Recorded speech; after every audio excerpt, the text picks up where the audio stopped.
www.casarema.fr. On ne fait plus passer les micros pour adorer, mais on fait passer les micros pour que les démons parlent.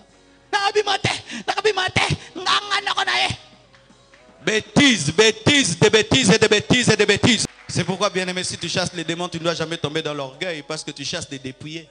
Les chrétiens aujourd'hui, on vous a volé votre autorité de chasser les démons. On l'a donné à une catégorie d'hommes de Dieu que eux chassent les démons. Non, ce n'est pas extraordinaire. Pourquoi nous ne travaillons pas pour la victoire, mais dans la victoire, quelqu'un d'autre l'a fait pour nous. Ainsi, vous grandissez selon les préférences des prédicateurs parce que vous-même, vous ne payez pas le prix de chercher Dieu pour vous-même.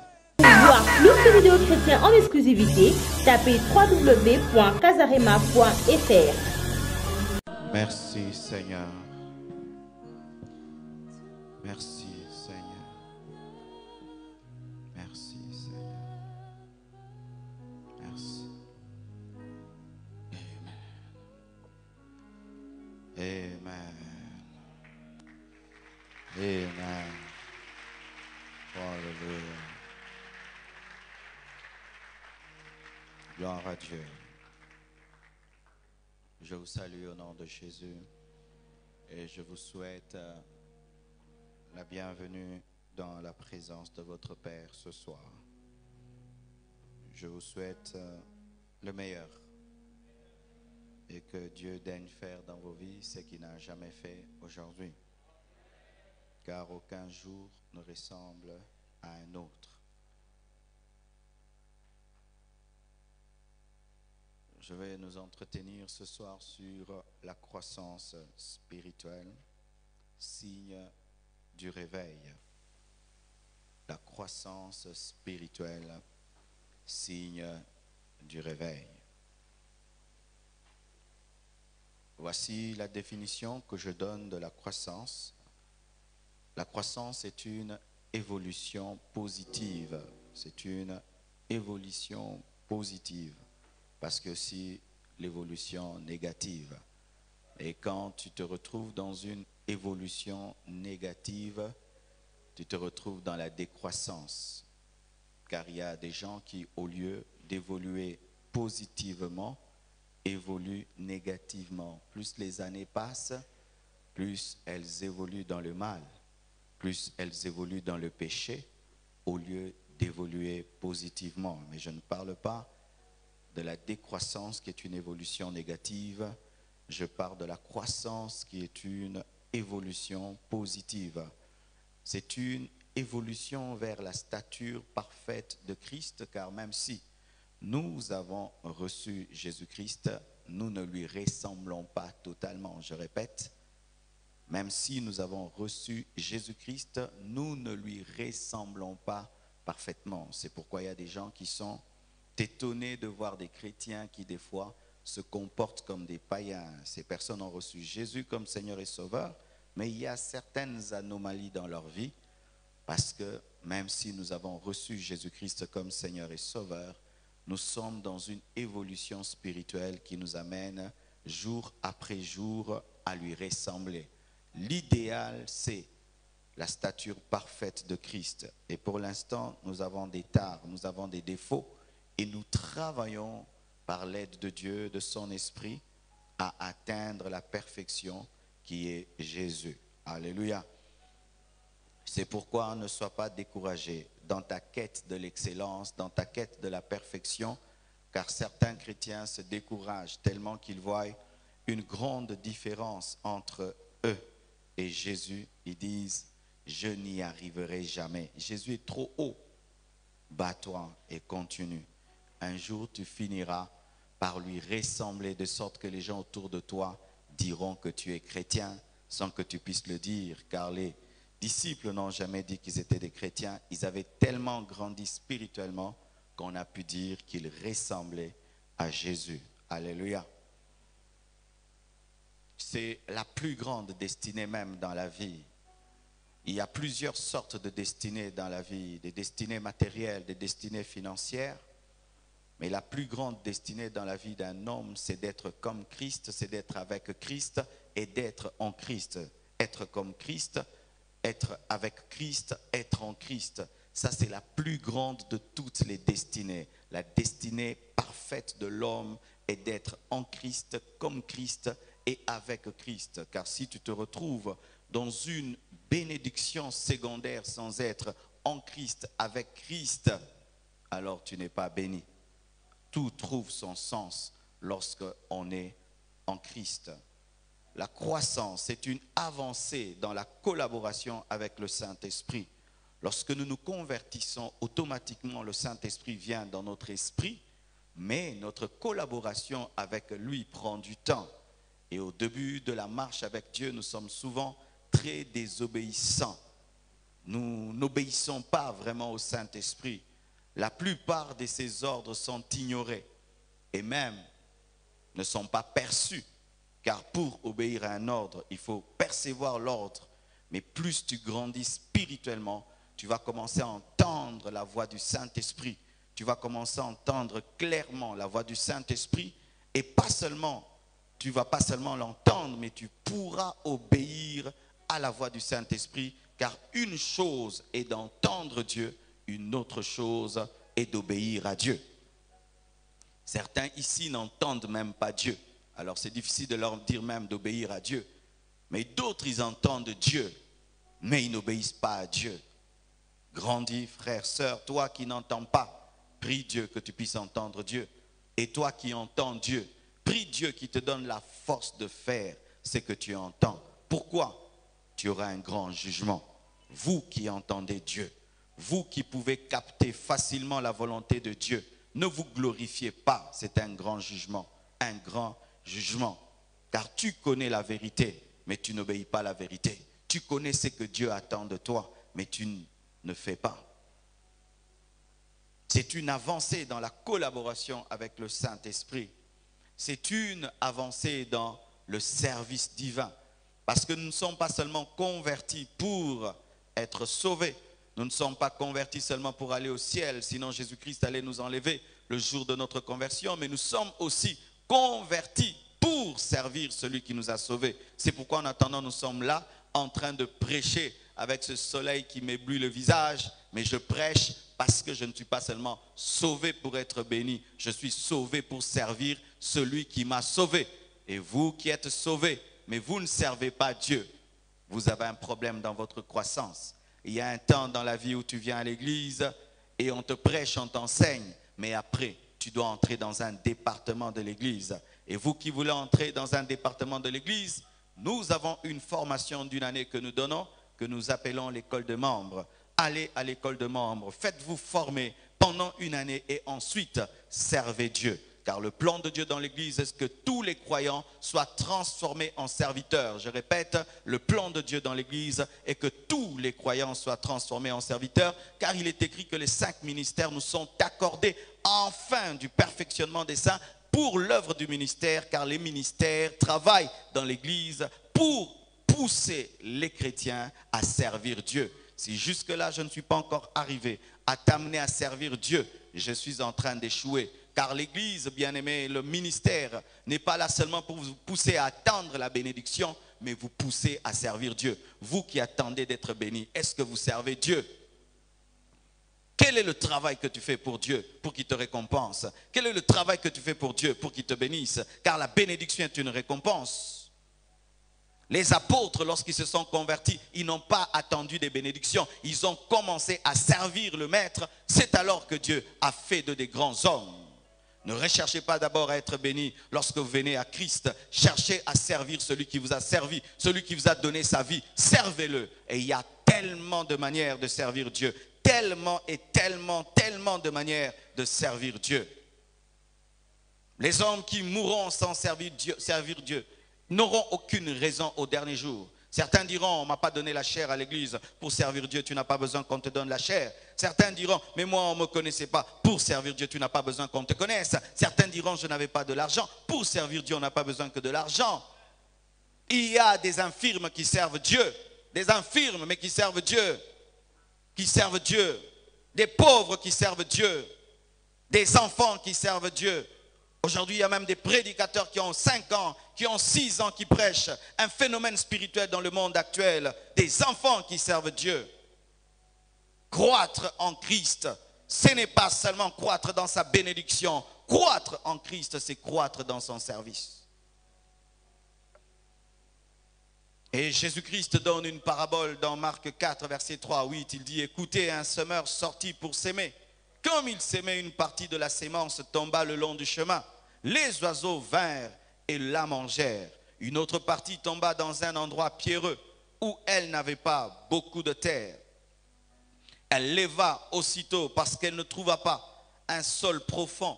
Mais quand le soleil parut, elle fut brûlée et sécha, faute de racines. Une autre partie tomba parmi les épines. Les épines montèrent et l'étouffèrent, et elle ne donna point de fruits. Mais une autre partie tomba dans la bonne terre.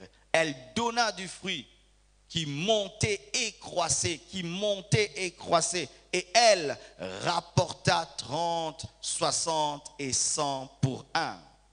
La sémence peut être bonne, mais si le cœur est mauvais, il n'y aura pas de croissance. Je répète, la sémence peut être bonne, mais si la terre est mauvaise, il n'y aura pas de croissance. C'était la même graine qui était sémée dans la terre rocailleuse. C'était la même graine qui était sémée au bord du chemin. C'était la même graine qui était sémée dans les épines et la même graine qui était sémée dans la bonne terre.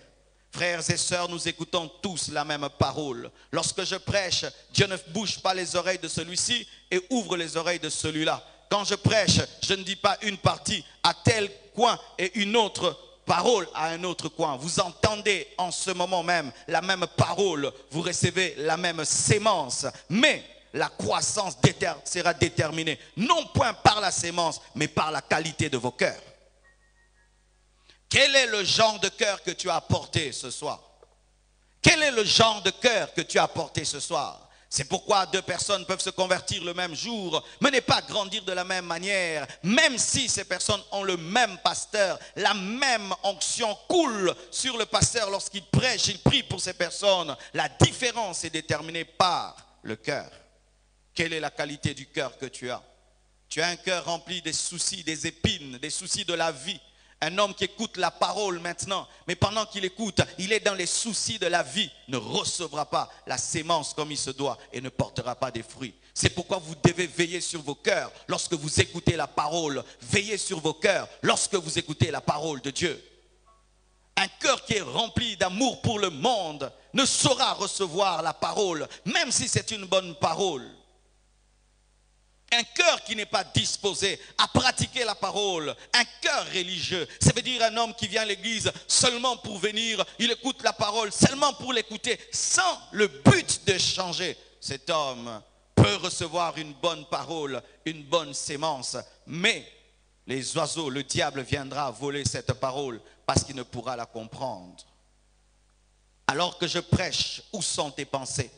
Es-tu en train de réfléchir avec le Saint-Esprit? Car c'est la meilleure manière d'écouter la parole. Réfléchir avec le Saint-Esprit pendant qu'on te prêche et éviter de tomber dans des divagations des pensées et éviter que ton cœur se livre à autre chose pendant qu'on t'enseigne, car il est possible d'être physiquement présent mais spirituellement absent.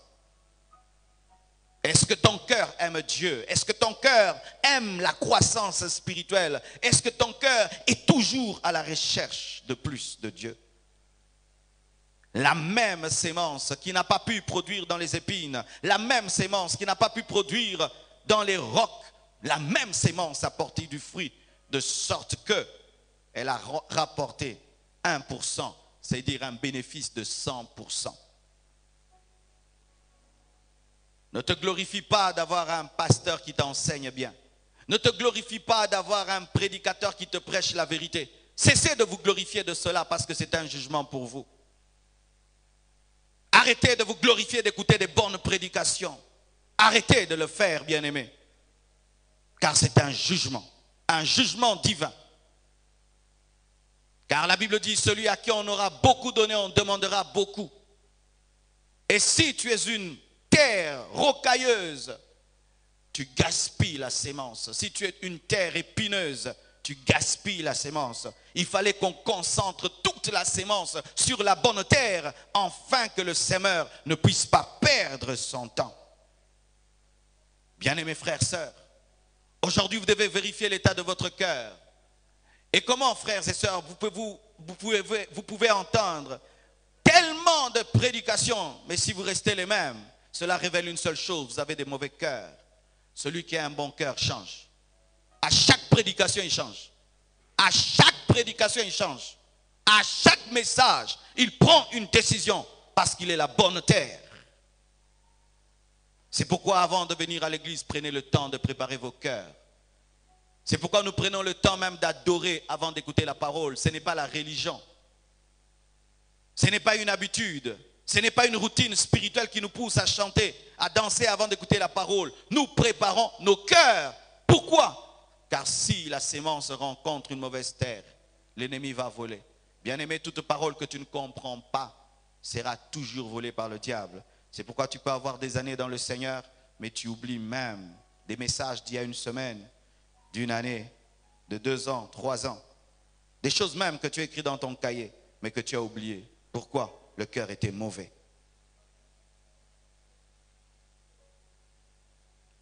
Alléluia. Mais croissez dans la grâce et dans la connaissance de notre Seigneur et Sauveur Jésus-Christ. À lui soit la gloire maintenant et pour l'éternité. Amen. 2 Pierre 3, verset 18, nous dit de croître dans la grâce, de grandir dans la faveur, de grandir dans la miséricorde divine, de grandir dans le plan de Dieu et de grandir dans la connaissance de notre Seigneur, car il faut chercher à connaître ce que tu connais déjà. Ah oui, dans les choses de Dieu, même quand tu connais, tu dois chercher à connaître ce que tu connais. Car toute connaissance que nous avons de Dieu est partielle. C'est pourquoi Paul dit, nous connaissons en partie, nous prophétisons en partie. Tout ce que nous faisons sur la terre est en partie. C'est pourquoi sur le chemin de la connaissance, il ne faut jamais t'arrêter, mais continuer toujours à chercher encore, car même le grand Paul dit qu'il enseignait en partie. Waouh! L'homme qui a écrit les épîtres dit qu'il enseignait en partie, qu'il connaissait en partie. Mais comment est-ce que tu t'es déjà arrêté de lire la Bible? Es-tu plus que Paul? Comment est-ce que tu t'es arrêté de lire la Bible? Es-tu plus que Paul? Paul, dans ses voyages, pouvait écrire des lettres au sujet des parchemins, disant, amenez-moi le parchemin. Parce que malgré toute la grâce qui était sur lui, il cherchait encore à connaître et à connaître. La volonté de Dieu n'est pas seulement que nous soyons dans la grâce. Beaucoup de gens se réjouissent de la grâce, mais la volonté de Dieu est que tu puisses t'approfondir dans la grâce. La volonté de Dieu n'est pas seulement que tu sois en Christ, mais que tu puisses grandir en Christ. Car si j'engendre un enfant mais il ne grandit pas, oui, au début je serai heureux d'avoir engendré un enfant. Mais si après 10 ans, il a la taille d'un enfant d'une année, j'aurai encore des tristesses, alors que j'étais heureux de l'avoir. Lorsque nous nous convertissons, le ciel est heureux, il y a une fête au ciel. Mais si après des années nous ne grandissons pas, le cœur de Dieu est triste. Il est interdit d'avoir la taille que tu avais lorsque tu t'es converti. Il est interdit d'avoir les habitudes que tu avais quand tu t'es converti. Tu dois croître et grandir. Il est interdit d'avoir la vie de prière que tu avais quand tu t'étais converti et d'avoir la connaissance que tu avais quand tu t'étais converti. Il est interdit. Sinon, tu ne grandis pas. Bien-aimé, Dieu t'a fait grâce. Mais la grâce est un château. Ne reste pas au couloir de la grâce. Avance. Entre dans le salon de la grâce et ne reste pas dans le salon de la grâce. Entre dans la chambre de la grâce. C'est pourquoi, bien aimé, le tabernacle avait 3 parties. Le parvis, le lieu saint et le lieu très saint. Mais Dieu était dans ces 3 dimensions, mais avec croissance dans la présence de Dieu. Vous devez grandir dans la grâce. Vous devez grandir en Jésus-Christ. Jésus-Christ est une personne et Jésus-Christ est une dimension. Vous devez croître en lui. Mais c'est impossible que vous puissiez croître si vous pensez être arrivé. C'est impossible que vous puissiez croître si vous n'avez plus faim, si vous n'avez plus soif, si au plus profond de vous, le souci de croître n'est plus, mais le souci de ces choses, des choses de ce monde commence à remplir vos cœurs. C'est ce qui étouffe la parole, c'est ce qui étouffe la parole, le souci du siècle présent. Et bien aimé, regardez les hommes et les femmes qui se livrent au souci du siècle présent. Sont-ils heureux? Non. Ils peuvent tout avoir, mais à la fois ils n'ont rien du tout. Bien-aimés frères, sœurs, tu dois croître. Tu dois croître dans la grâce que tu as reçue. Le Dieu qui t'a pardonné lorsque tu t'es converti sait faire plus que cela. Le Dieu qui t'a donné le Saint-Esprit quand tu t'es converti sait faire encore plus que cela. Le Dieu qui s'est révélé à toi quand tu étais un enfant peut faire encore plus que cela. Si seulement tu grandis dans la grâce, si tu grandis dans la connaissance de ce que tu connais déjà. Bien-aimés frères et sœurs, c'est un ordre. Ce n'est pas une proposition. Grandir spirituellement est un ordre. Tu n'as pas le choix, tu dois grandir. Un enfant qui ne grandit pas, bien-aimé, devient source de problèmes, source de maladies. Ainsi aussi, un chrétien qui ne grandit pas devient un problème pour Dieu. Tu dois grandir. C'est obligatoire de grandir.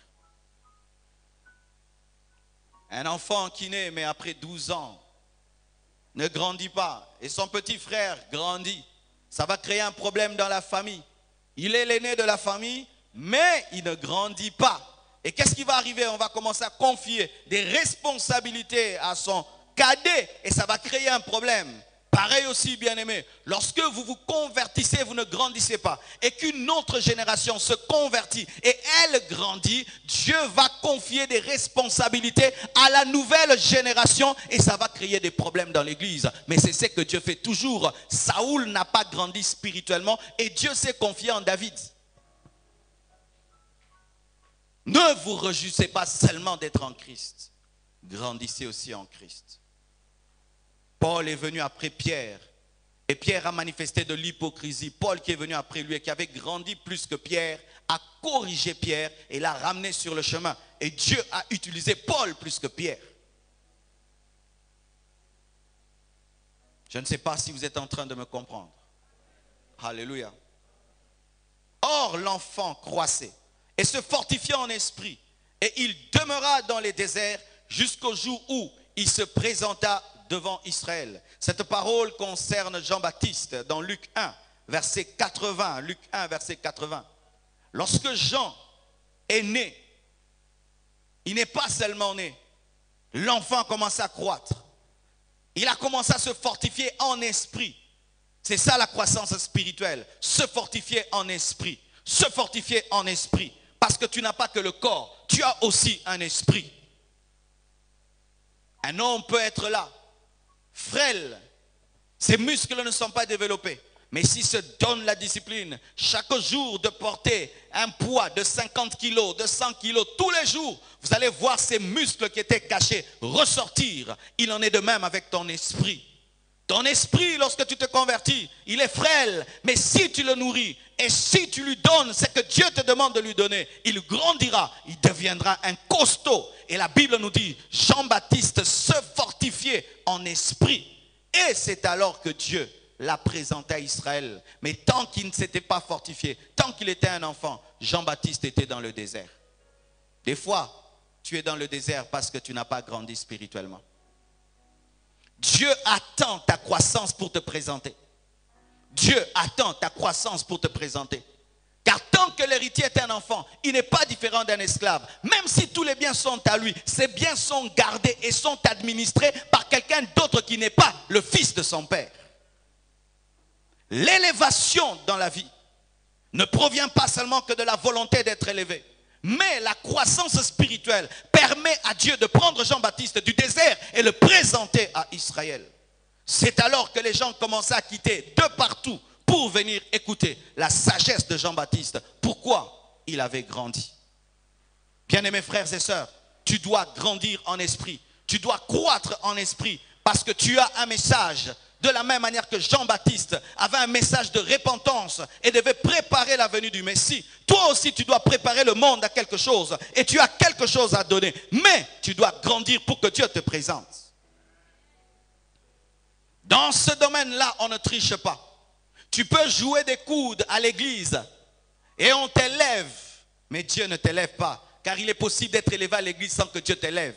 Et ce sont souvent des élévations qui ne durent pas parce que c'est le pasteur qui t'a élevé sans que Dieu t'ait élevé. Mais si dans le secret Dieu t'élève et le pasteur t'élève, personne ne peut t'abaisser.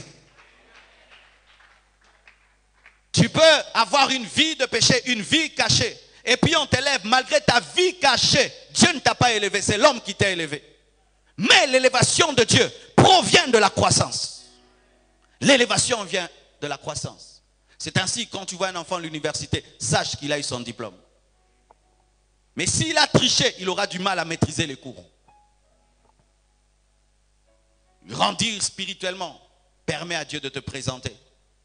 Mais tant que tu n'as pas grandi, Dieu te cache. Il te cache pour toi, pour ton bien. Parce qu'il sait que les pharisiens viendront, les sadducéens viendront et le grand Fils de Dieu viendra. Pensez-vous, frères et sœurs, que si Jean-Baptiste n'avait pas grandi spirituellement, il allait baptiser Jésus? Il allait se laisser convaincre par Jésus-Christ et il allait refuser de baptiser Jésus parce qu'il faut être spirituel pour croire que tu peux baptiser ton Messie. Et il faut être spirituel pour accepter que celui qui est venu après toi ait de succès plus que toi. Car la Bible nous dit, il a dit, il faudrait que lui puisse croître et que je puisse diminuer. Ça, c'était alléluia, le signe d'une croissance dans l'humilité. Mais si Jean-Baptiste n'avait pas grandi spirituellement, il allait avoir une guerre entre le ministère de Jésus et le ministère de Jean-Baptiste. Mais c'est sa croissance spirituelle qui l'a permis de laisser Jésus-Christ grandir. Dieu connaît les tempêtes qui t'attendent dans l'élévation. C'est pourquoi il ne te présente pas maintenant, mais dans le secret, il te dit de grandir. Lis ta Bible, jeûne, sanctifie-toi. Il sait. Souvent, nous sommes pressés dans la vie, pressés dans la vie. Je suis trop dans le désert, je suis trop dans le désert. Je suis le fils de Jean-Baptiste, le fils de Zacharie, le fils d'Élisabeth. Une prophétie était donnée sur moi. Oui, une prophétie est donnée sur toi, mais est-ce que tu as la stature de la prophétie? Est-ce que tu as la stature de la prophétie? Oui, on a prophétisé sur toi. Mais est-ce que tu as la carrure de la prophétie? Car même Jésus-Christ a attendu à avoir 30 ans pour vivre totalement ce qui était dit sur lui. Ce n'est pas un jeune garçon de 20 ans qui est allé dans le temple pour confirmer la prophétie d'Ésaïe. Il a attendu à avoir 30 ans. Mais des fois, le plan de Dieu dans ta vie tarde parce que c'est toi qui tardes. Car certains, c'est vrai, sont en avance, mais d'autres sont en retard. Oui, frère. Il y a longtemps que tu devais passer à autre chose dans la vie. Ah oui? Mais je vous assure, ta vie est monotone. Ta vie chrétienne est monotone. C'est comme les films des Français. Rien du tout. On mange, on cause et on prend du beurre. Lisez seulement la Bible. Des hommes qui grandissent, l'histoire des hommes qui grandissent. Voilà la conversion de Paul. Paul, Jésus-Christ lui apparaît. Après, il jeûne, il prie. Après, Ananias lui ouvre les yeux. Après, il est persécuté. Après, il fuit. Après, il baptise les gens du Saint-Esprit. Après.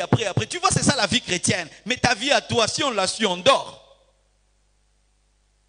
Si on suit ta vie, si quelqu'un vit avec toi tous les jours, il va dormir. Là où il y a la monotonie, souvent il y a stagnation. Là où il y a croissance, il y a innovation. Ah oui. Comment tu peux faire 10 ans dans le Seigneur, mais tu as le même niveau que celui qui a une année dans le Seigneur? Car il y a des gens qui ont 10 ans dans le Seigneur, mais on prend quelqu'un qui vient de se convertir, ils ont la même connaissance des versets. Toi, tu as 2 versets, lui aussi, il a 2 versets. Toi, tu pries 30 minutes, lui aussi, il prie 30 minutes. Toi, 10 ans dans le Seigneur, lui, 2 ans, même niveau de prière, même niveau de jeûne, même niveau de versets, même niveau de péché. Il peut même te poser, qu'est-ce que tu faisais à l'église? Qu'est-ce que tu faisais à l'église? Oh, j'ai 10 ans dans le Seigneur. Mais qu'est-ce que tu faisais à l'église? Parce que moi, j'ai une année, mais je trouve que nous sommes pareils. Comment se fait-il que quelqu'un puisse faire 5 ans seulement à l'université? Tu vois un jeune garçon qui est allé à l'université, il n'avait aucune culture universitaire, mais après 5 ans, il te parle, c'est un juriste, tu sens qu'il a le droit dans la bouche. Lorsqu'il parle, maintenant tu sens que c'est un monsieur. Rien que 5 ans à l'université, tu sens que ce n'est plus ce diplômé. Ça devient quelqu'un qui parle. Et il est rempli de connaissances. Mais quelqu'un qui fait 5 ans dans le Seigneur, il n'est pas différent de celui qui vient d'entrer aujourd'hui à l'église. Tu es malade. Tu es vraiment malade. Tu es vraiment malade. Et pire, lorsqu'un nouveau converti te dépasse, dans le zèle, dans l'amour pour Dieu, dans la sainteté, dans la connaissance de la parole, là tu es archi malade. Ah oui. Et je vous regarde dans les yeux. Ah oui. Comment quelqu'un qui s'est converti aujourd'hui peut aimer Dieu plus que toi? Peut lire la Bible plus que toi? Peut jeûner plus que toi? peut évangéliser plus que toi, peut donner même l'offrande plus que toi.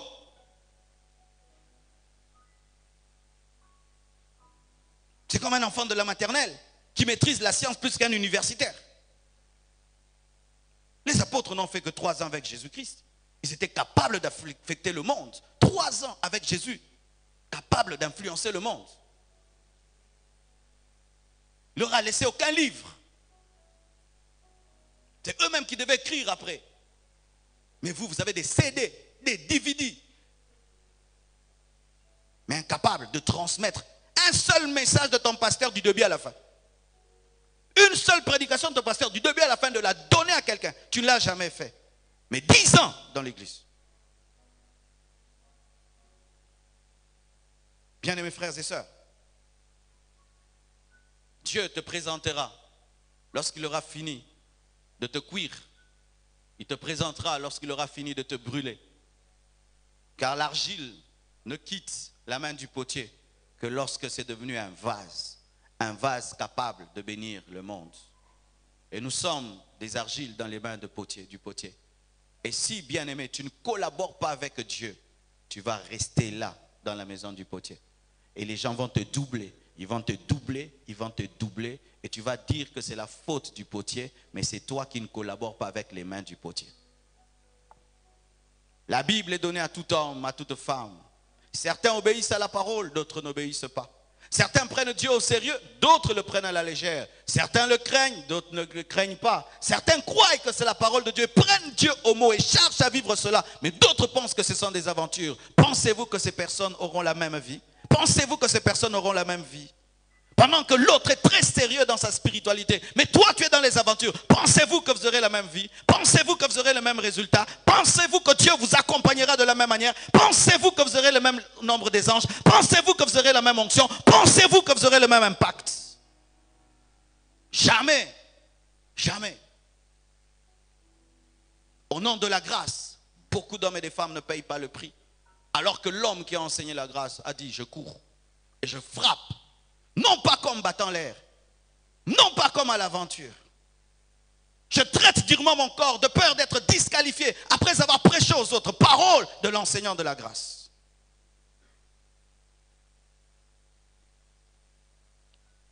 Et ce qui est terrible, ça c'est stupéfiant. Or l'enfant croissait, se fortifiait. Il était rempli de sagesse et la grâce de Dieu était sur lui. Sur qui? Sur Jésus.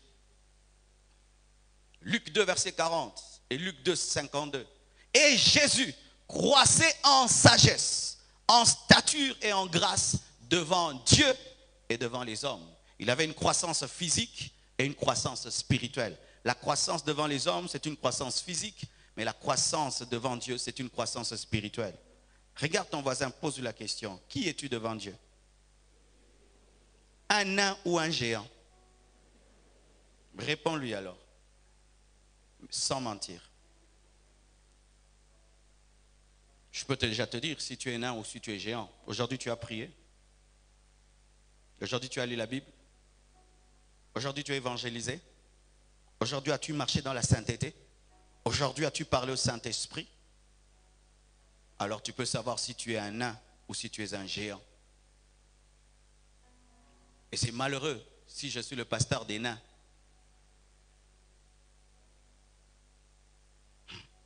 La vie chrétienne ne se vit pas demain, elle se vit aujourd'hui. Je ne quantifie pas ma vie chrétienne par rapport à hier, ni par rapport à demain, par rapport à aujourd'hui. Ai-je été un homme de prière? Ai-je été un homme de sainteté? Est-ce que j'ai gagné les âmes? Est-ce que mon cœur était totalement à Dieu? Parce que demain ne m'appartient pas et hier ne m'appartient plus. Et la Bible dit que Jésus croissait spirituellement. Mais comment? Il est Dieu. Il grandit aussi spirituellement. Comment expliquer que Jésus, Dieu, grandit? Parce que dans sa dimension humaine, il devait être un exemple pour nous, qui serons les fils de Dieu par adoption, et nous enseigner qu'il faut croître, pas seulement physiquement, mais spirituellement. D'ailleurs, vaut mieux avoir des problèmes physiques, mais ne pas avoir des problèmes spirituels, car le spirituel peut affecter le physique et transformer le physique. Jésus croissait en sagesse, croissait en intelligence, de sorte qu'à l'âge de 12 ans, il était plus sage que ceux qui étaient dans le Sanhédrin, maintenant à l'âge de 30 ans. Tu n'as pas compris. À l'âge de 12 ans, Jésus avait déjà grandi dans la sagesse de sorte qu'il confondait les gens qui étaient dans le temple. Et maintenant, quand il avait 30 ans, bien-aimés frères et sœurs, naître est une bonne chose. Mais le Fils de Dieu aussi est né, mais n'est pas resté dans la naissance, il a grandi. Autant physiquement, autant spirituellement. Vous devez grandir. Vous devez croître dans votre sagesse. C'est-à-dire, on t'écoute aujourd'hui, tu parles plus que hier. Et on t'écoute demain, tu as plus de sagesse qu'aujourd'hui. Mais tu ne peux pas avoir des années dans le Seigneur, mais tu n'as toujours pas de sagesse. Parce que la sagesse est un signe de maturité. On reconnaît d'ailleurs une personne mature par sa sagesse. De sorte même, lorsqu'un enfant manifeste la sagesse, on dit à ça Mukolo. Bien-aimés frères et sœurs, quand tu lis la Bible dans les Proverbes et dans Ecclésiaste, quel livre de sagesse! Je vous assure, mes frères et sœurs, si vos parents et vos amis ne vous conseillent pas, ce n'est pas grave. Lisez le livre de Proverbes et d'Ecclésiaste, vous serez des hommes sages. Quelqu'un a fait des recherches, il a dit que lorsque tu lis à un enfant, beaucoup le livre de Proverbes, il devient intelligent. Oui. Il y a une mère chrétienne qui a fait cette expérience, lisant à ses enfants le livre de Proverbes, ils sont devenus intelligents. Pourquoi? Il y a de la sagesse et de l'intelligence dans la parole de Dieu.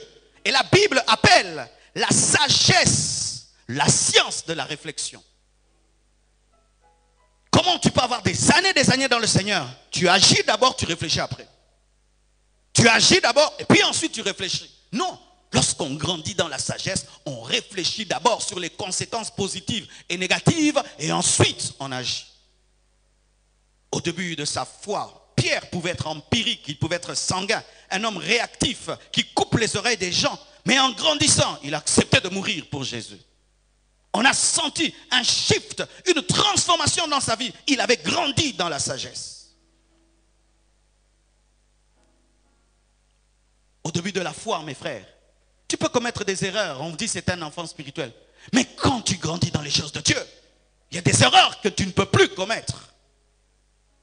Il grandissait dans la sagesse devant Dieu.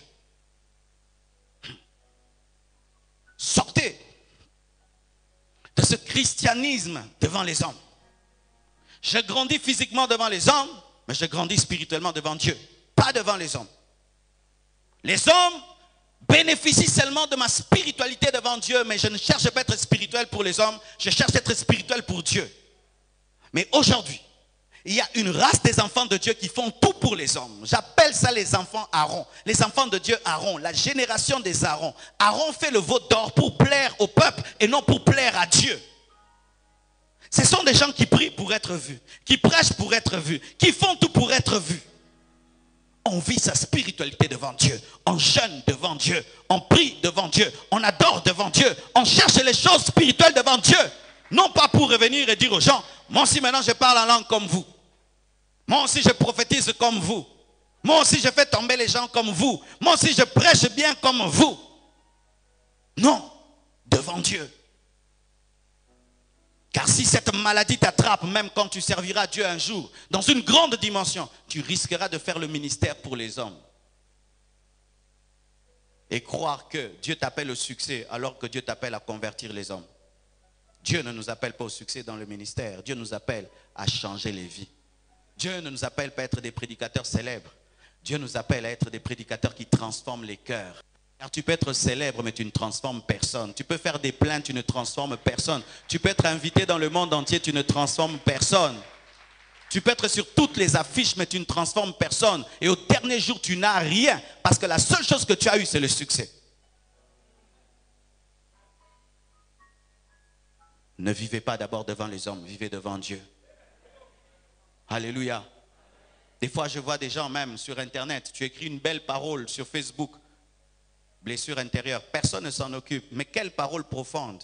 Et tu vois la personne demain, elle change les paroles sur Facebook. Que Dieu vous bénisse, que Dieu soit avec vous. J'aime, j'aime, j'aime, j'aime. Ne cherche pas à ce que les gens aiment. Cherche à être fidèle à ce que Dieu t'a dit.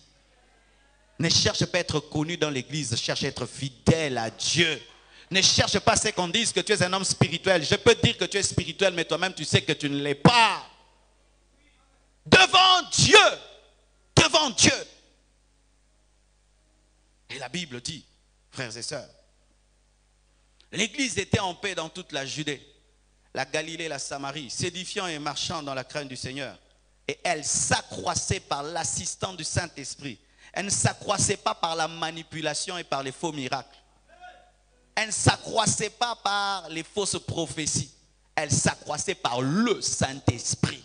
J'aime une croissance produite par le Saint-Esprit parce que tu n'as pas besoin de manipuler les gens pour qu'ils reviennent encore. C'est pourquoi j'aime quand l'église grandit parce que les gens aiment Dieu. Ils aiment la parole, ils aiment la sainteté. Tu n'as pas besoin de leur brandir bénédiction demain pour venir.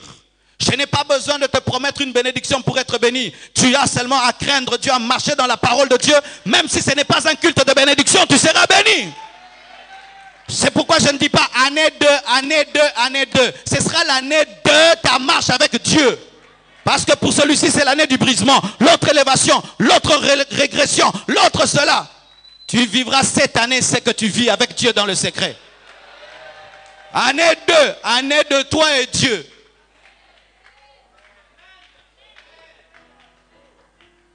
Pensez-vous que c'est parce que l'église écrit sur le mur année de gloire que tout le monde vit la gloire? Non, parce que Dieu ne vit pas avec nous en communauté, il vit avec nous de manière individuelle. Dieu ne nous traite pas en tant que l'église Compassion, il nous traite personnellement. C'est pourquoi au dernier jour, il n'y aura pas l'enlèvement de l'église Compassion, il y aura l'enlèvement de Papy, de Jean, de Marie. Oh, l'église Compassion est enlevée. Jésus est descendu à l'église Compassion. Bien-aimés frères et sœurs, l'église croissait par l'assistance du Saint-Esprit. Acte 9, verset 31. Mais pour qu'elle croisse, il fallait qu'elle soit dans la paix. Et je parlerai de cela dans, je crois, vendredi. Comment croître spirituellement? Mais elle s'édifiait, elle ne grandissait pas numériquement seulement. Elle croissait aussi spirituellement. Là où il y a le réveil, il y a croissance spirituelle d'abord et ensuite croissance numérique. Je répète. Là où il y a le réveil, il y a d'abord croissance spirituelle et ensuite croissance numérique.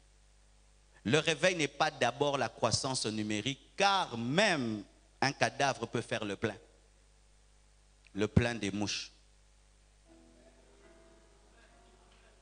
Même un féticheur peut faire le plein, même un magicien peut faire le plein. Ne priez pas dans une église parce qu'elle est pleine. Ne priez pas à la compassion parce qu'on fait 2 cultes. Priez à la compassion si vous grandissez spirituellement d'abord. Et maintenant, qu'est-ce qu'il fait? Celui-ci grandit spirituellement, l'autre grandit spirituellement. Il se dit, je vais aller là où je grandis spirituellement et ça fait une foule. Mais le but d'abord n'est pas d'avoir une foule, c'est que vous puissiez grandir spirituellement. Alléluia. Bien-aimés frères et sœurs, le réveil véritable amène la croissance spirituelle, pas l'effervescence. Je répète, le réveil véritable amène la croissance spirituelle et non pas l'effervescence. Et là où il y a le réveil, il y a croissance. Et là où il y a la croissance, il y a réveil. On peut chanter, bouger, sauter, alléluia, gloire à Dieu. Mais si les gens ne sont pas édifiés, il n'y a pas le réveil. Car il est possible de faire la foire à l'église sans qu'il y ait profondeur. Mais quand aussi l'église est réveillée, elle grandit numériquement. Je suis contre ces théories des petits troupeaux. Ah non, on est à 10, ça fait 40 ans. Parce que nous, on prêche la sainteté. C'est pourquoi les gens ne viennent pas, ils fouillent. Le monde n'est pas constitué que des aventuriers. Il y a des gens si sérieux qui cherchent des églises sérieuses. Et comment est-ce que toi, tu n'attires que des gens qui n'aiment pas la sainteté et qui fouillent? Non. Jésus-Christ prêchait un message dur, mais des foules l'accompagnaient. L'église primitive prêchait la sainteté et les gens même mouraient à l'église, mais il y avait des foules. C'est pourquoi, bien aimés frères et sœurs, quand vous dites que non, moi je ne gagne pas les âmes parce que quand je prêche, les gens ne supportent pas mon message, c'est archi faux. D'ailleurs, les gens veulent ce message-là. Je vous dis aujourd'hui, oh je bénis Dieu, les gens ont soif du message de la sainteté. Les gens ont soif du message de la sainteté. Ils sont fatigués des flatteries. Et c'est ainsi que tu ne peux pas dire, non, moi je ne gagne personne parce que les gens ne supportent pas la sainteté. Archi faux. Maintenant, c'est ce que les gens veulent. Là où il y a réveil, il y a croissance numérique. Et il y a croissance numérique pourquoi? Parce que les gens gagnent les âmes. J'aimerais un peu approfondir certaines choses. Et d'abord, la Bible dit, rejetant donc toute méchanceté et toute ruse, la dissimulation, l'envie et toute médisance, désirez comme des enfants nouveau-nés le lait spirituel et pur, afin que par lui vous croissiez pour le salut, si vous avez goûté que le Seigneur est bon. 1 Pierre 2, versets 1 à 3. 1 Pierre 2, 1 à 3. Autant le corps physique a besoin de lait et de nourriture pour croître, de même l'esprit a besoin de la parole de Dieu. Et plusieurs autres choses dont nous parlerons dans les enseignements. Mais sachez, bien-aimés, autant votre corps a faim le matin, votre esprit aussi a faim de la présence de Dieu le matin. Autant votre corps a faim à midi, autant votre esprit a faim de la parole de Dieu à midi. Autant le soir, votre corps a faim, autant aussi le soir, votre esprit a faim de la parole de Dieu. Certaines personnes, quand elles dorment sans manger, elles grignotent même sur le lit. Pourquoi vous ne grignotez pas spirituellement aussi sur les lits? Où tu dors, je grignote. Il y a des gens qui grignotent tout le temps. Elles ont toujours un biscuit, un chocolat, tout le temps, tout le temps. Mais grignotez aussi spirituellement, tout le temps. Rindo Sika Babashik, tu fais quoi? Je grignote spirituellement. Ayez des chocolats spirituels et des biscuits spirituels dans vos poches. Un cantique qui t'édifie, que tu écoutes tout le temps. C'est un bonbon spirituel.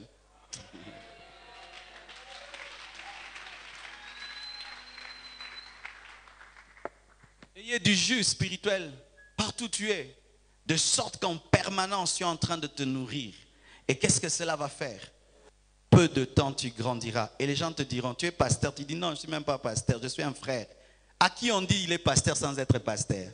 Ah, que Dieu te bénisse. C'est un signe que tu grandis spirituellement. Alléluia. L'une des choses qu'on me disait quand j'étais infidèle, pasteur, j'ai dit je ne suis pas pasteur, ne m'appelle même pas pasteur. Non, mais toi tu es pasteur. Pourquoi tu parles comme un pasteur? Je ne suis pas pasteur, je ne serai jamais pasteur.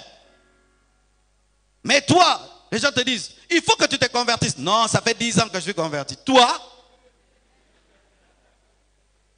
pendant que les autres sont confondus à des pasteurs, toi tu es confondu à un païen. Tu passes comme ça, tu dis, oh c'est le Moranza, Jibé. Mais d'autres sont confondus au pasteur Marcelo. Tu dois changer, tu dois changer, tu dois changer, tu dois changer. Alléluia. Et tu dois te nourrir spirituellement pour grandir. Car si on fait quelque chose pour croître physiquement, on doit aussi faire quelque chose pour croître spirituellement.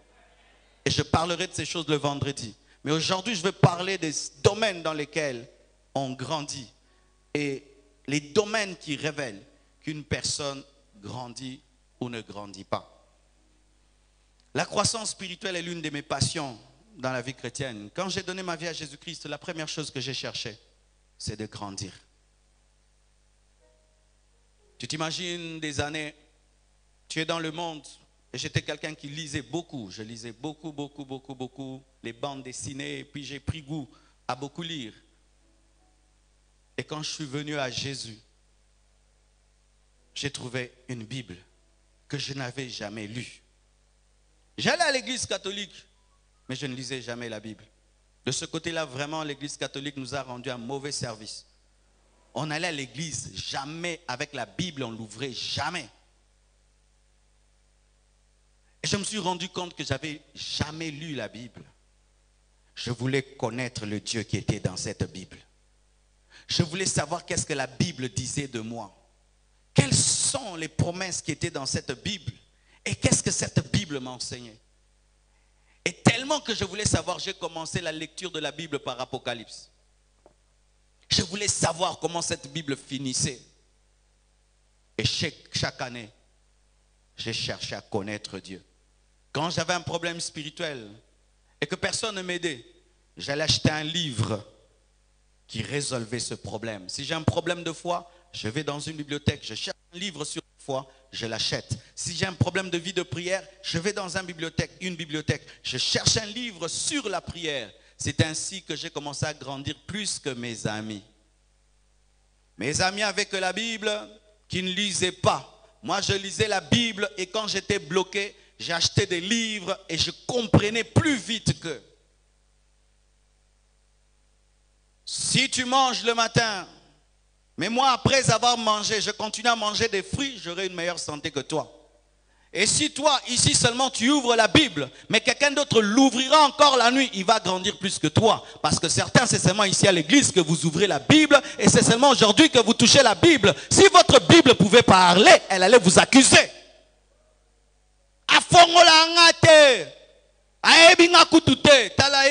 Matthieu na glossaire, glossaire na Apocalypse, abungi.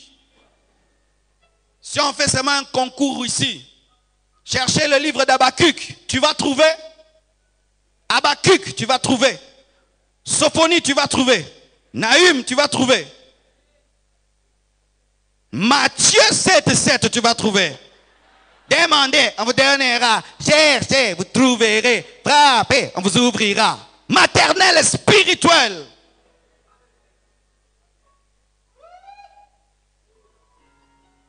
Des champions en psaumes. Des champions en psaumes. Dans toute la Bible, il ne connaît que les psaumes. Moi, si j'ai des problèmes, je lis les psaumes. Est-ce qu'on vous a dit qu'on lit seulement les psaumes quand on a des problèmes? On lit aussi Ézéchiel quand on a des problèmes. On attend à psaume, ceux qui m'a camé les kelingayi. Pasteur, vous avez psaume te. N'a psaume te peso. Et d'ailleurs, moi, je ne donne pas aux versets aux gens. Je ne donne pas des versets aux gens. Toutes les personnes qui me demandent un verset, je dis cherche toi-même. C'est la paresse spirituelle. Cherche toi-même, cherche. Même si ça te prend une semaine, cherche. Le verset que tu cherches, que tu trouves, tu vas l'aimer et tu vas le garder. Et tu sauras dans quel coin de la Bible il est. Mais celui qu'on te donne comme ça, tu vas l'oublier.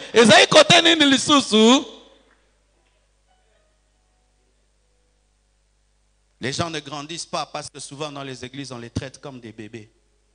Des bébés spirituels. Alors que l'église, c'est aussi un centre de formation, c'est une armée. Vous êtes des guerriers. Et quand tu vas à la caserne pour être formé, on ne pleure pas maman, on ne pleure pas papa. On crie, oh Dieu.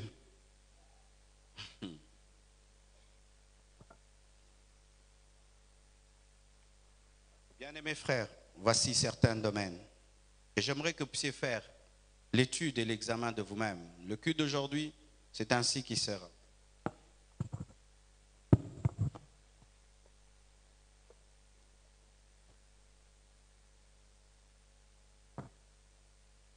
Voici quelques signes de croissance spirituelle. Lorsqu'un enfant grandit physiquement, on voit les signes. Celui qui marchait à quatre pattes, d'ailleurs celui qui ne marchait pas, commence à marcher à quatre pattes. Mais on est content. Mais si tu vois un enfant même une année et demie, qui continue à marcher à quatre pattes, on est vraiment inquiet. Oracle a marché après une année. On a eu peur. Il ne marchait pas. Il était seulement en train de ramper. Et ramper bizarrement. Le jour qu'il a marché, c'était comme un paralytique qui a marché. On était content. Oh, Oracle a marché. Pourquoi? Ça avait duré. Mais si l'enfant marche, c'est bien. Mais si après des années, il ne parle pas, c'est encore un problème. Donc à chaque étape de sa vie, il faudrait que des choses s'ajoutent. Il en est de même spirituellement. On se convertit, on ne connaît pas la Bible.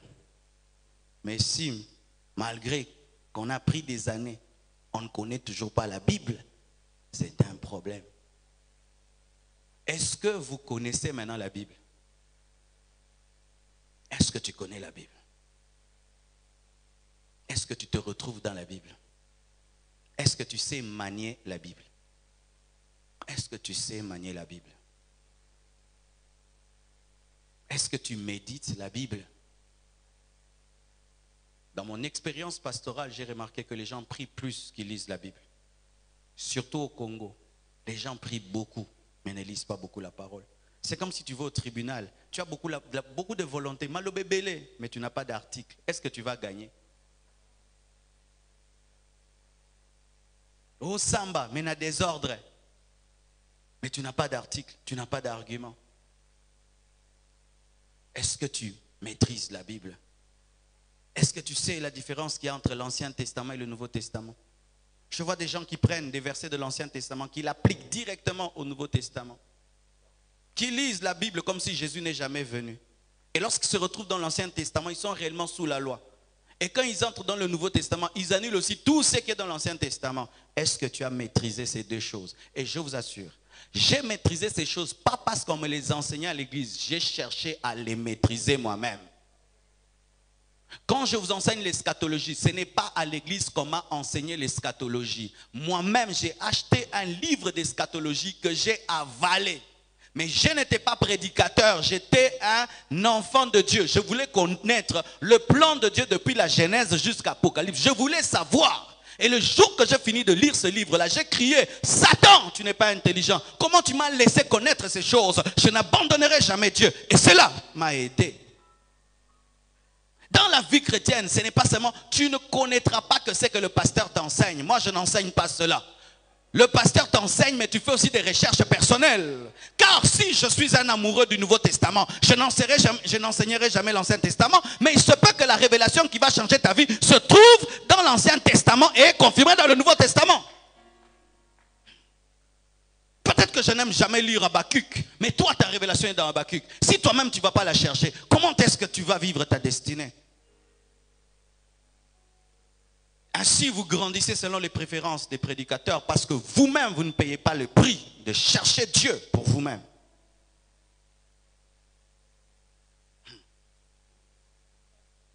J'étais au pied d'un homme de Dieu qui prêchait beaucoup la foi, beaucoup l'onction et la puissance. Mais moi, j'avais grandi aussi dans le domaine du caractère, de la discipline et de la sanctification, parce que je prenais ce qu'il m'enseignait, mais je cherchais aussi comment demeurer dans la sainteté. Et aujourd'hui, je suis devenu un prédicateur de la sainteté, mais si je n'écoutais que ce que lui m'a enseigné, je n'allais pas prêcher la sainteté. Est-ce que vous comprenez ce que je dis? Ainsi, frère, on peut faire une année à l'église, on ne fait qu'un seul jeûne de 30 jours, mais toi, ta destinée veut que tu sois un homme de jeûne. Tu ne vas pas attendre que je puisse décréter un jeûne. Tu vas faire tes jeûnes parce que ta destinée réclame une vie de jeûne. Oh non, c'est là. L'église de jeûne, mais qui est là? Mais qui est là? Est-ce que tu médites la parole? Quand on grandit, on ne peut pas passer une journée sans lire la Bible. Et quand on n'a pas même lu, on cherche même un verset. Et quand on ne l'a pas fait, on cherche même dans son esprit un verset qu'on connaît et on commence à le ruminer. Car méditer en soi, ce n'est pas lire, mais c'est ruminer. Et les ruminants, qu'est-ce qu'ils font? Ils mangent et puis ils ramènent encore, ils vomissent mais gardent dans la bouche, ils mangent encore. C'est pourquoi une chèvre peut te manger des trucs qu'elle a mangé le matin. Ainsi, ruminer la parole, c'est lire la Bible. Je donne l'exemple le matin, mais toute la journée, tu continues à réfléchir sur la Bible, c'est ça, méditer. Mais ce n'est pas lire, parce qu'il y a lire la Bible et méditer la Bible. Mais c'est la méditation qui est claire, car tu peux lire, tu bats les records d'avoir lu la Bible, mais tu ne l'as pas comprise. Et moi, j'ai fini la Bible. Qu'est-ce que tu as compris? J'ai fini seulement. Ce n'est pas un roman. Alléluia. Grandir dans la connaissance. Quand est-ce que tu sauras que tu as grandi dans la connaissance? C'est lorsque de plus en plus tu as des réponses à tes questions. Tu viens à Dieu, tu as 100 questions, mais il faudrait que plus les années passent, tu as des réponses, ainsi tu te retrouves qu'avec 2 questions et puis tu n'as plus de questions. Si Jésus t'apparaît, il te dit, tu as une question? J'en ai pas, j'ai tout compris. Alléluia. Mais comment est-ce que tu as des questions, mais tu ne cherches pas les réponses? Va dans la Bible chercher. Mais la Bible, que dit la Bible sur ça? Il y a même des gens qui posent des questions sur la dîme. Est-ce qu'elle a dîme? Est-ce qu'elle a dîme? Mais fais des recherches sur la dîme. Oh, est-ce qu'un chrétien peut avoir des démons? Cherche dans la parole de Dieu. Cherchez dans la parole de Dieu. Lorsque tu as des questions sans réponse, ça prouve que tu ne grandis pas dans la connaissance. Quand on grandit dans la connaissance, de plus en plus, on a des réponses. Quand on ne grandit pas seulement dans la connaissance, mais aussi dans la communication de la connaissance. Au début de la vie chrétienne, on te dit d'enseigner, tu ne sais pas enseigner. C'est bon, on comprend. Les années passent, on te dit d'enseigner, tu ne sais pas toujours enseigner, tu ne grandis pas. Car tout chrétien doit enseigner la parole. Je ne dis pas tout chrétien doit être un prédicateur, un enseignant, ici devant. Mais dans la vie courante, tout chrétien doit être un enseignant de la parole. Et dans ce domaine, les témoins de Jéhovah et les branhamistes peuvent nous enseigner. Et aussi, les meilleurs prédicateurs sont des bons prédicateurs avant d'être des prédicateurs. Les plus puissantes prédications se donnent d'abord dans des maisons devant 2 personnes. Et ensuite, tu les donnes ici, les gens crient. J'ai appris à prêcher, non pas à l'église, j'ai appris à prêcher dans les maisons des gens. Devant 2 personnes, devant une personne, au Bambi et Bible. Et un jour, quand Dieu te donne 10 personnes, tu prêches. 20, 30, 1000, 2000, tu prêches. Mais ne pense pas que qu'on va te parachuter ici, et puis tu vas commencer à bien parler si tu n'as pas commencé là-bas.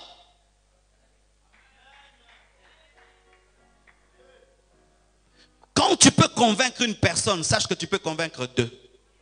Et tu peux convaincre 1000. Parce qu'en soi, pendant que je prêche, je ne prêche pas une foule, je prêche à un homme. Comme je prêchais quand j'étais un enfant.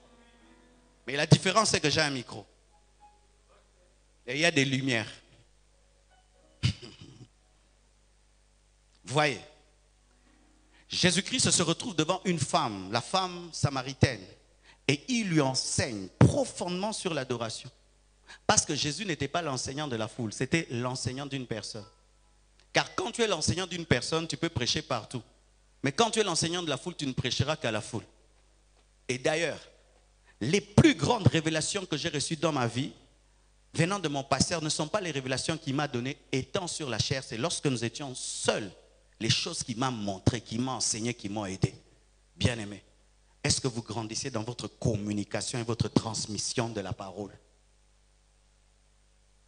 Avant, tu encadrais les gens, tu enseignais mal. Jusqu'aujourd'hui, tu enseignes mal. Jusqu'encore, tu enseignes mal. Tu ne grandis pas.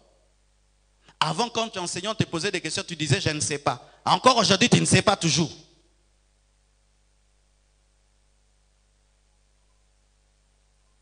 Lorsqu'on grandit dans la communication de la parole. Lorsqu'on grandit, on grandit dans la vie de jeûne et prière. Tu ne peux pas faire des années dans le Seigneur et pour jeûner, il faudrait qu'on te pousse. Tu ne peux pas faire des années dans le Seigneur et pendant tout un mois, tu manges, tu ne jeûnes même pas une seule fois. Non. Les apôtres jeûnaient sans cesse. Paul, parlant de ces jeûnes, dit, il était dans des jeûnes multipliés. Le mois passé, est-ce que tu as jeûné? L'Esprit ne t'a pas dit, non, c'est ta gloutonnerie qui t'a dit de ne pas jeûner. C'est ta gloutonnerie qui t'a dit de ne pas jeûner. Je dis, c'est ta gloutonnerie qui t'a dit de ne pas jeûner.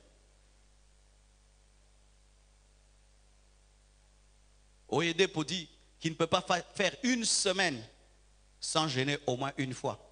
Il est une église de 100 000 membres. Milliardaire. Il jeûne pourquoi? Dis à ton voisin, Akileli Nini. Milliardaire. 100 000 membres. Hein? Il ne fait pas une semaine sans jeûner une fois. Mais toi, tu n'es même pas millionnaire. Même pas un vélo dehors.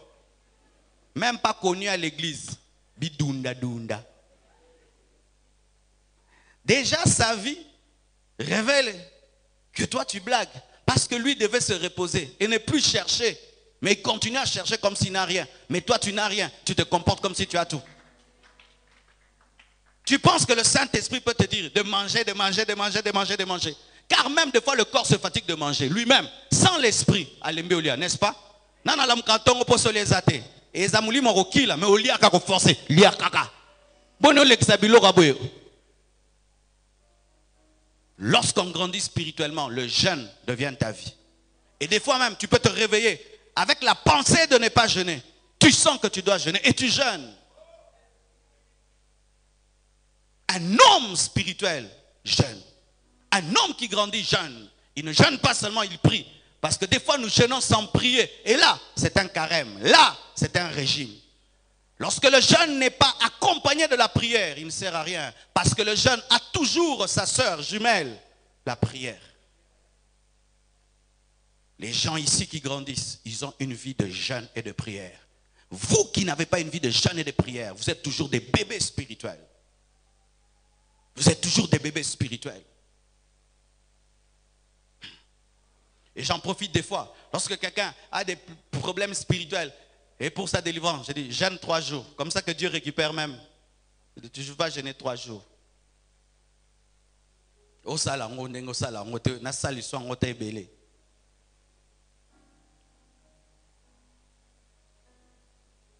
Lorsqu'un homme grandit spirituellement, il commence à se discipliner, à se sanctifier.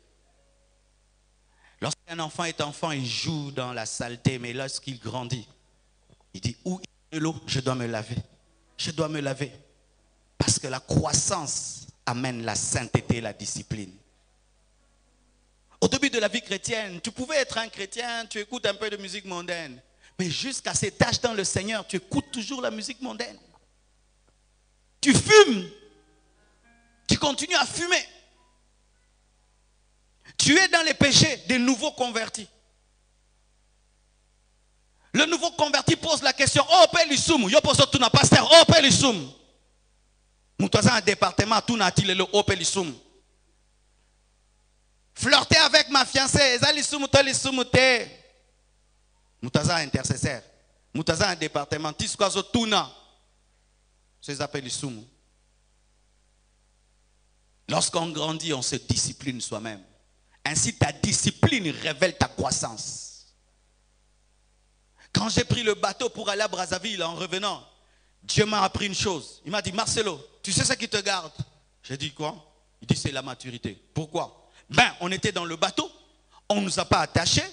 À droite, tu fais un pas de plus, tu meurs. Un pas à gauche de plus, tu meurs. Un pas de plus derrière, tu meurs. Mais aucun de nous ne surveille l'autre parce que nous savons que tu es assez grand pour savoir que c'est la mort. Mais s'il y avait des enfants, on allait les garder, les tenir parce qu'ils ne savent pas que c'est la mort. Ta discipline et ta consécration révèlent ta croissance. Car tu sais que le péché c'est la mort. Tu n'as pas besoin qu'on te le dise. Tu sais que c'est la mort. Comme je savais qu'un pas de plus c'est la mort. Ce n'était pas une piscine, c'était la mort. Ce n'était pas de l'eau, c'était la mort. Quand je voyais l'eau, je savais que c'était la mort. Et ainsi, ma maturité m'a maintenu en vie parce que je savais que je pouvais mourir en faisant un pas en dehors du bateau. Mais tu prends un fou, il va mourir. Comment tu continues à jouer avec le péché? Parce que tu ne grandis pas. Pourquoi tu t'amuses avec le péché? Parce que tu ne grandis pas. Pourquoi il faut qu'on frappe sur un péché pour que tu abandonnes? Tu es un enfant. Quand on grandit, on se discipline. Soi-même, tu regardes ta vie et tu vois là où tu vas. Toi-même, tu prends des décisions. Vu là où Dieu m'amène, ça j'enlève de ma vie, ça j'enlève, ça j'enlève. Désormais, plus ça, plus ça, plus ça. Pourquoi? J'ai compris là où je vais. C'est tout. J'ai compris là où je vais. Je ne peux plus faire ça et ça. Tu as grandi. Tu as grandi.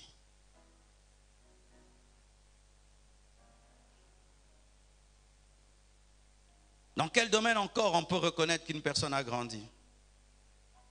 Dans sa passion des âmes. Lorsque quelqu'un n'a pas grandi spirituellement, il manifeste souvent l'égoïsme. Ces personnes ne pensent qu'à elles-mêmes.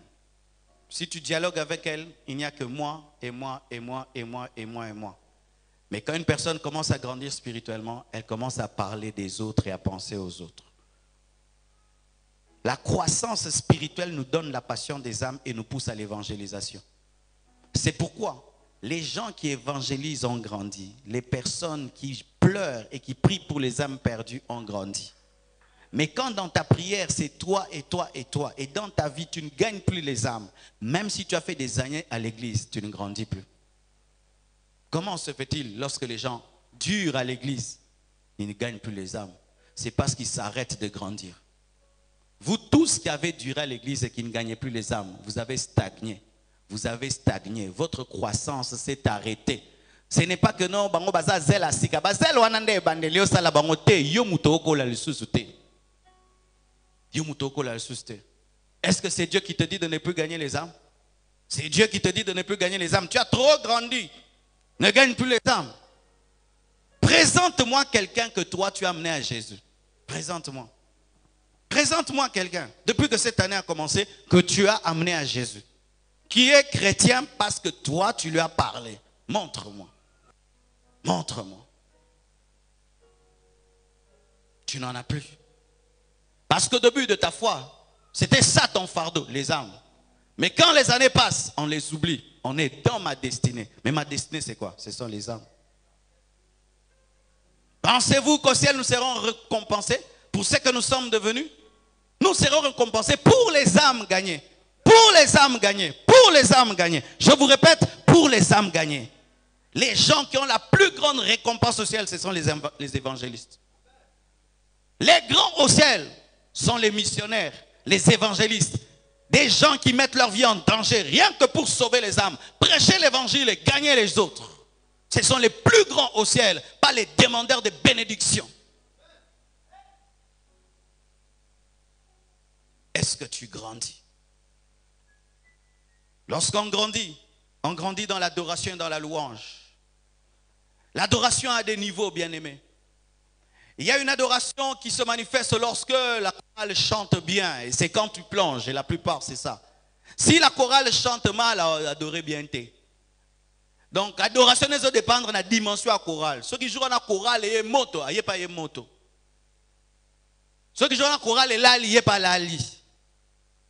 Ce sont des personnes qui adorent seulement l'église et qui adorent seulement si il y a une forte atmosphère dans l'église.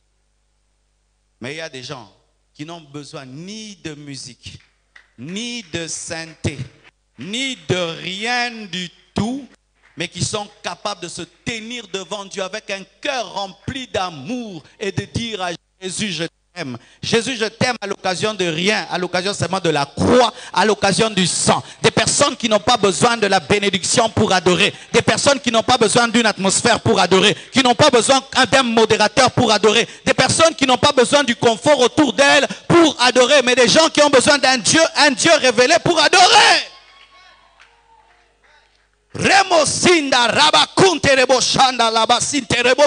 Des personnes qui peuvent sentir le ciel, même si autour d'elles il y a l'enfer.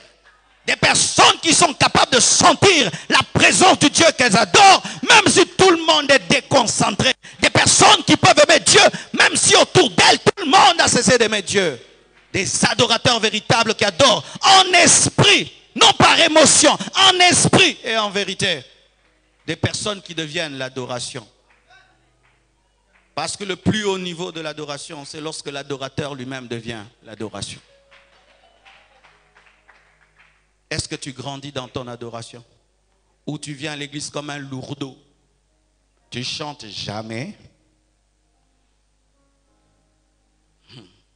Tu pleures jamais. Tu dis non, est-ce que j'ai besoin de pleurer? Mais tu pleures quand tu aimes une femme, tu pleures. Quand tu aimes un garçon, tu pleures. Mais maintenant, Jésus, toi, tu l'aimes, tu pleures pas. Pourquoi? Il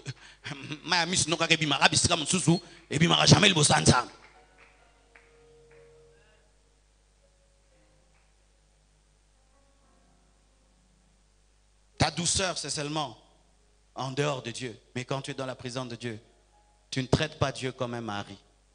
Tu ne traites pas Dieu comme un époux. Si quand on dit adorons Dieu, au bayaranamutema, aux abokono. Tu dois adorer ce que. Zimbo yupi, yusi la te, aux abokono. Aux abokono. Mais surtout parce que tu as chassé les démons. Tu es un adorateur des démons. C'est quand on parle de tes frères que tu te réveilles.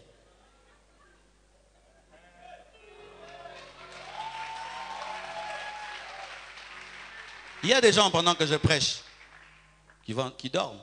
Mais si je commence à parler, dans le deuxième monde, il y a une catégorie des esprits.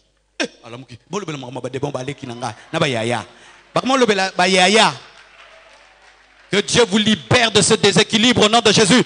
Que Dieu vous libère de ce déséquilibre. Je dis que Dieu vous délivre de ce déséquilibre. Dieu cherche des adorateurs. Et un adorateur a toujours la victoire dans le combat spirituel. Je dis David était un adorateur et il a eu la victoire dans le combat spirituel. Je ne remplirai pas cette église en parlant des démons. Je parlerai de Jésus, de Jésus, de Jésus, de Jésus, de Jésus, de Jésus, de Jésus, de Jésus, de la parole. Et si vous n'aimerez pas ça, ce n'est pas grave. Des vrais enfants de Dieu aimeront Les vrais enseignements.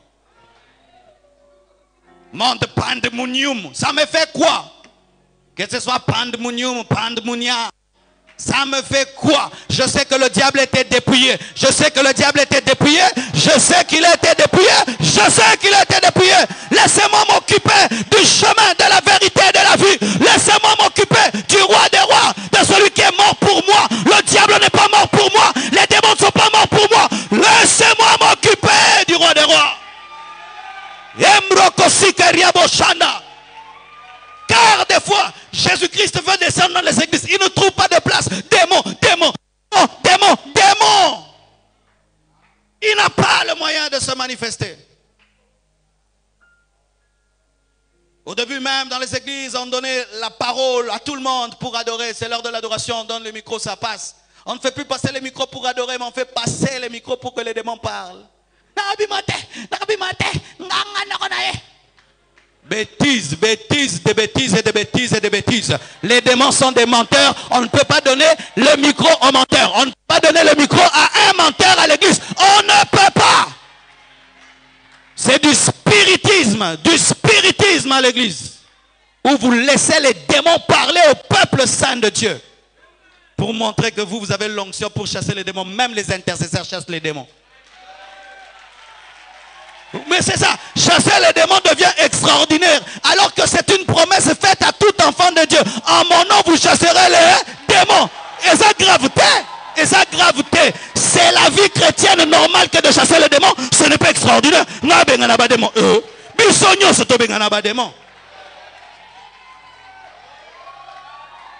Mais oui. Ah Dieu. Les chrétiens aujourd'hui, on vous a volé votre autorité de chasser les démons. On l'a donné à une catégorie d'hommes de Dieu que eux chassent les démons. Non, tout le monde chasse les démons.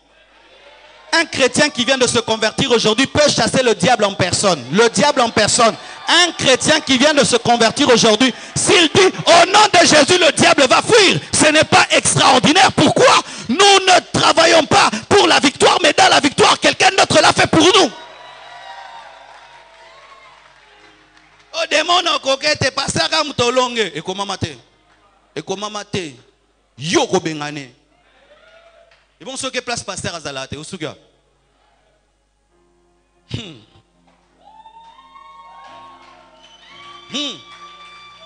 Alléluia.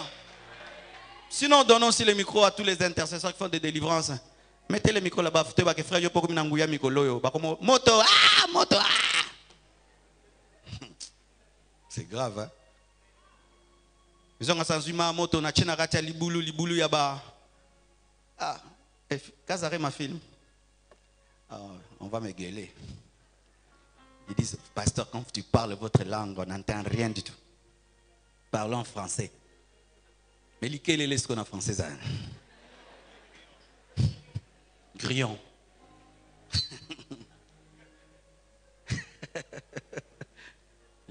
Le likelele. Quand il y a des grillons dans un trou et que je prends l'eau chaude et je mets dans le trou, je dois amener un micro. J'ai besoin seulement que les grillons sortent du trou et je les mange. Mais si je commence à amener un micro, nous aurons danger.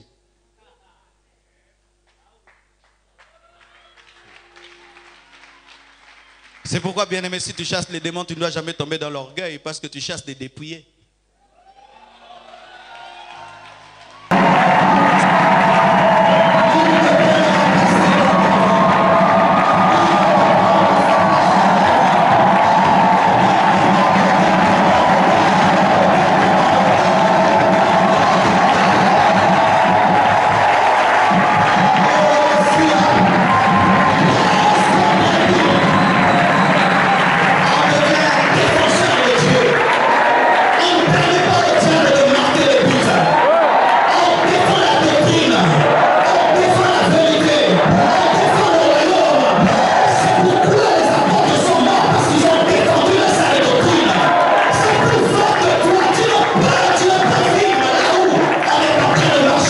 La vérité.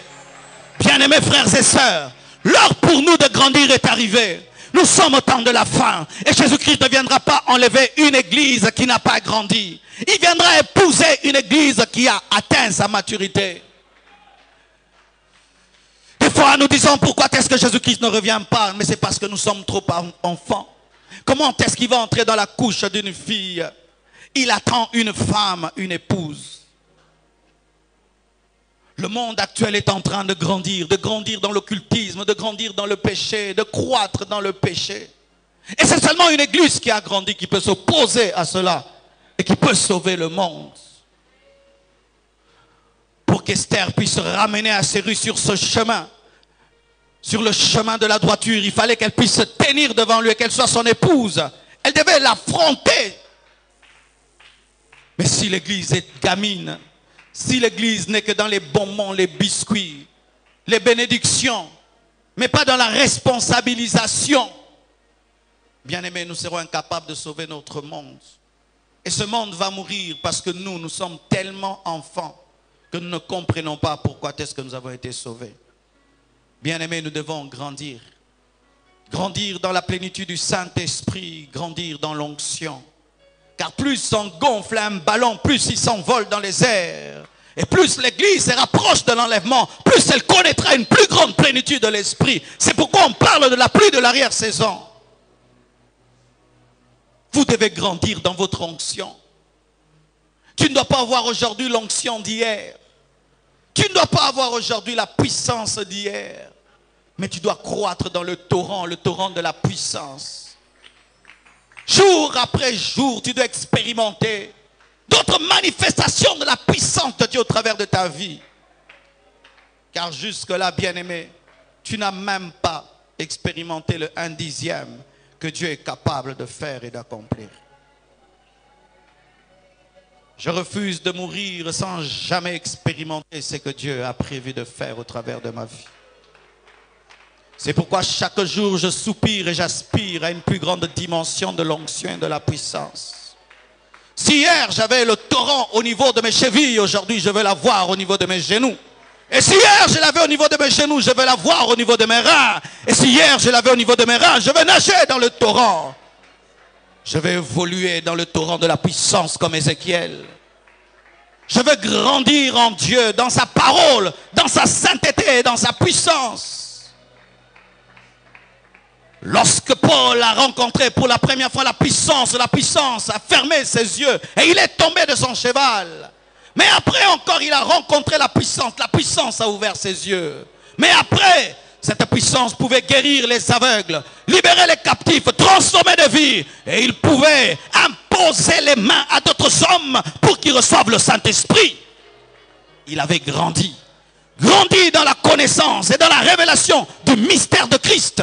Mais pas seulement dans la révélation du mystère de Christ, dans la manifestation de sa puissance. Nous sommes condamnés de grandir. C'est pourquoi tu ne peux plus prier comme avant. Tu ne peux plus jeûner comme avant. Tu ne peux plus te sanctifier comme avant. Plus et plus et plus et plus et plus encore et plus. Il est un Dieu qui va toujours de gloire en gloire et son église doit aller de gloire en gloire. Un jour, un homme de Dieu est venu, il a prêché dans cette église. Je suis allé le voir, je lui ai prié aussi pour moi. Je veux vivre la percée dans le ministère. Il m'a dit, Marcelo, c'est nous qui nous fatiguons de la main de Dieu. Mais Dieu n'est jamais fatigué de nous bénir. Il n'est jamais fatigué d'agir. Il n'est jamais fatigué de se manifester.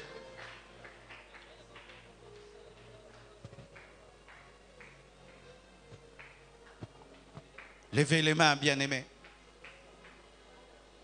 Et à la lumière de tout ce qui a été dit ce soir, répandez vos cœurs devant Dieu, je vous en prie. Donnons à Dieu encore quelques minutes ce soir. Prions au nom de Jésus-Christ. Donnons à Dieu encore quelques minutes ce soir. Car je sens sa main en ce lieu. Je sens sa présence ici. Grandis même dans ta foi. Grandis dans la foi. Pourquoi tu doutes chaque fois que tu pries? Aujourd'hui, ne doute pas. Pourquoi tu es distrait chaque fois que tu pries? Aujourd'hui, ne sois pas distrait. Grandis dans ta concentration. Grandis dans ta manière de prier.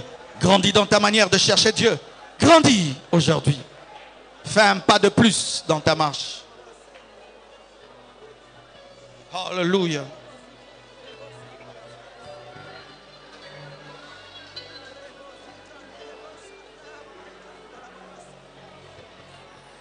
Tu m'emmènes,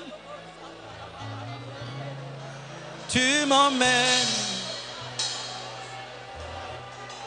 tu m'emmènes, tu m'emmènes,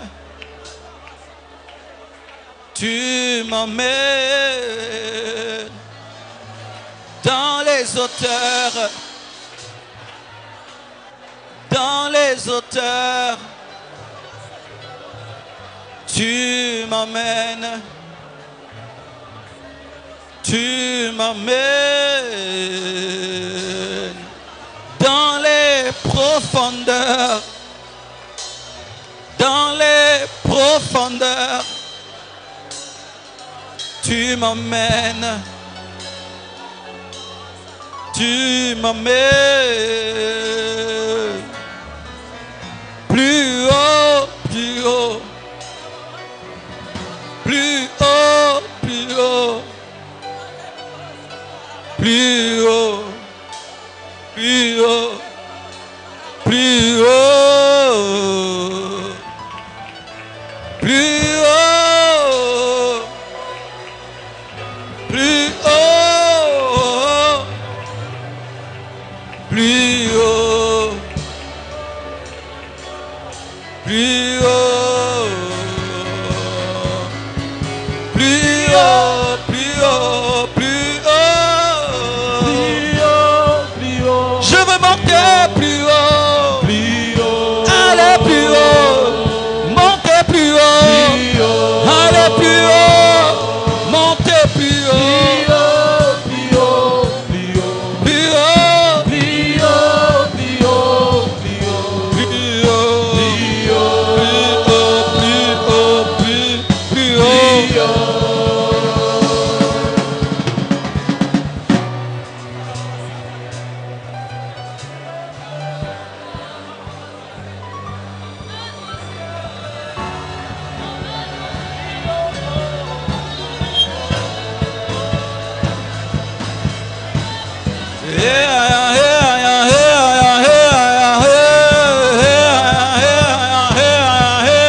Je veux m'envoler sur les ailes du vent. Je veux m'envoler sur les ailes du vent. Je veux m'envoler sur les ailes du vent. Je veux m'envoler sur les ailes du vent. Je veux m'envoler sur les ailes du vent. Je veux m'envoler sur les ailes du vent. Je veux m'envoler sur... www.